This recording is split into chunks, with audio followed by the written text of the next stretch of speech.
स्वाहा तत्सवितुर्वरेण्यं भर्गो देवस्य धीमहि धियो यो नः प्रचोदयात्। ओम अखंडानंदबोधाय शिष्यसंतापहारिणे सच्चिदानंदरूपाय तस्मै श्री गुरुवे नमः। आत्मीय भाई बहनों,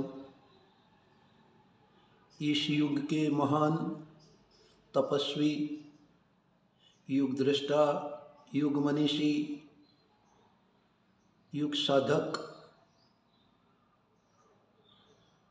वेद मूर्ति, तपोनिष्ठ, परम पूज्य गुरुदेव पंडित श्री राम शर्मा आचार्य जी के सूक्ष्म एवं कारण उपस्थिति में आज हम सब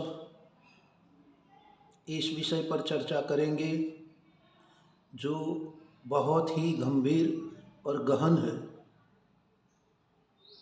इस विषय का नाम है धन्य है वो जो इस अभियान से जुड़े हैं। शीर्षक ही ऐसा है कि जब इंसान भगवान के साथ जुड़ता है, लोक मंगल के कार्य में जुड़ता है, समाज सेवा के कार्य में जुड़ता है, तब वो धन्य हो जाता है। समय संजोग एवं परिस्थिति के अनुसार परिस्थितियां बदलती रहती है, बनती है, बिगड़ती है और नए युग का निर्माण भी करती है। ठीक आज का समय युग परिवर्तन का है। कई विभीषिकाएं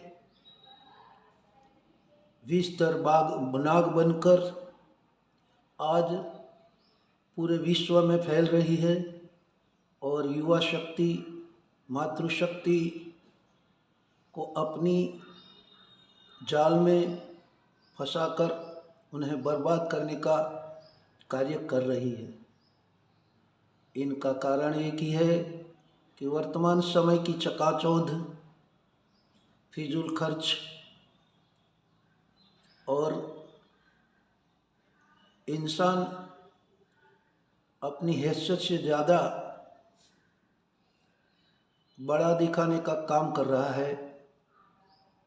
इसीलिए आर्थिक संकट, शारीरिक रोग, मानसिक टेंशन, ये सब समस्याएं बढ़ती है और पारिवारिक एकता, पारिवारिक प्रेम और सामाजिक स्नेह लुप्त हो जाता है।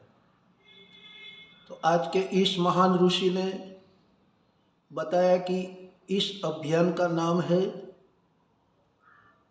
विचारों का परिवर्तन।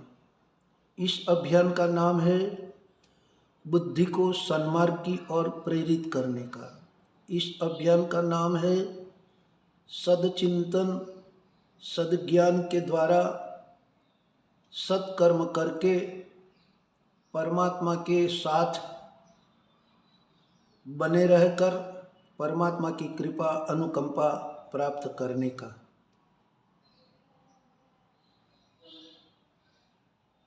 परम पूज्य गुरुदेव पंडित श्री राम शर्मा जी ने अपनी 3200 किताबें में और इनमें सतयुग की वापसी, इनमें लिखा है कि सतयुग कैसे आएगा, सतयुग आने का क्या प्रमाण है।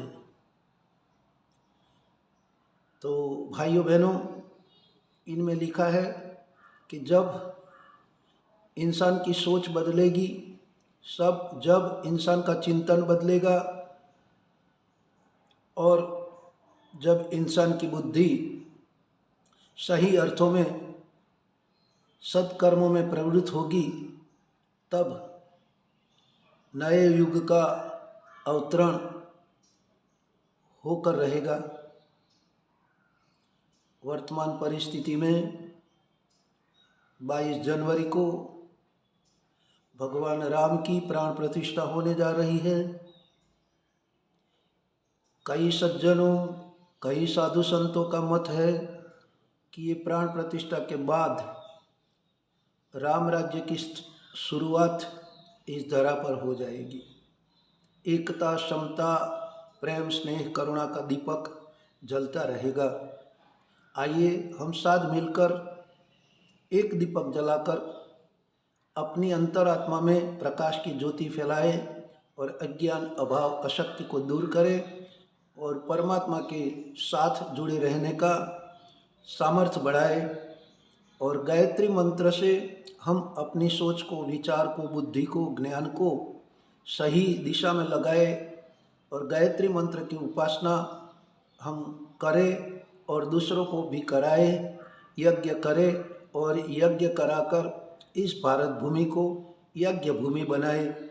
इसी भावना के साथ हम सब साथ मिलकर भगवान राम के अवतरण की, भगवान राम की प्रतिष्ठा की और एक दीपमाला प्रगटाकर महाआरती सजाकर कहे चलो करे स्वागत, आरती सजा लो।